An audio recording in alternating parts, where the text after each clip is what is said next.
오늘 카톡방에 질문 하나 올라왔는데요. 네, 시애틀 사장님이 질문해 주셨습니다. 미국에서는 직원들 뽑을 때 오퍼레터 꼭 안 써도 된다고 하고, 직원 문제 있거나 손님 떨어져서 매상이 줄면 직원 나가라고 해도 된다고 하는데, 직원 고용하고 문제 생겼을 때 오퍼레터 없어서 문제가 된 사례는 없는지, 주의사항 같은 게 있는지 궁금합니다. 네, 미국에서 자영업 하시다 보면 이런 이야기 정말 많이 들으실 겁니다. 오퍼 레터 없어도 된다. 미국은 at will이라 그냥 내보내면 된다. 맞는 부분도 있어요. 그런데 분쟁이 생기면 이야기가 달라집니다. 오늘은 오퍼 레터가 법적으로 필수는 아닐 수 있어도 왜 실무에서는 꼭 필요하다고 말하는지 핵심만 정리해 드릴게요. 미국은 기본적으로 at will이지만 예외는 분명히 있습니다.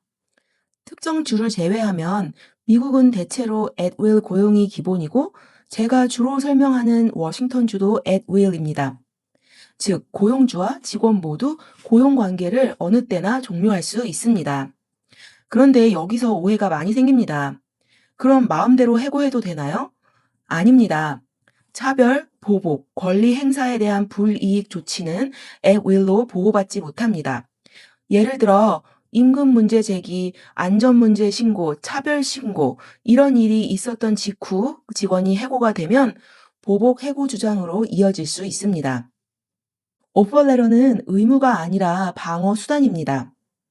대부분의 주에서 오퍼 레터 자체가 법적 필수는 아닐 수 있습니다. 하지만 실무에서는 오퍼 레터가 분쟁 시 기준점이 됩니다. 특히 오퍼 레터에는 at will 문구가 명확하게 들어가야 합니다. Employment is at will. Either party may terminate the employment at any time with or without cause.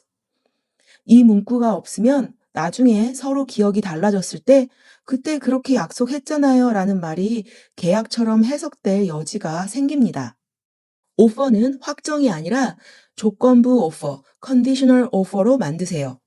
오퍼를 채용 확정으로 주지 마시고 조건부 오퍼로 두는 게 훨씬 안전합니다. 보통 이런 항목은 채용 조건으로 거는 게 좋아요.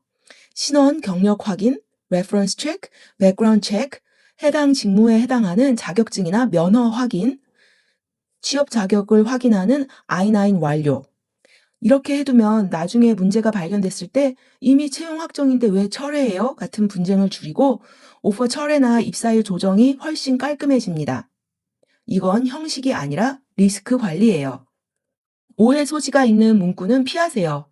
사장님들이 좋은 마음으로 이런 표현을 쓰실 때가 있어요.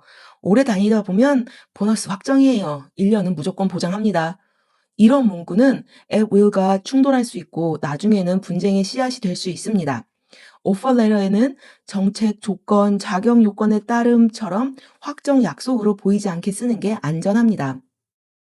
해고는 가능하지만 타이밍과 기록은 꼭 보세요.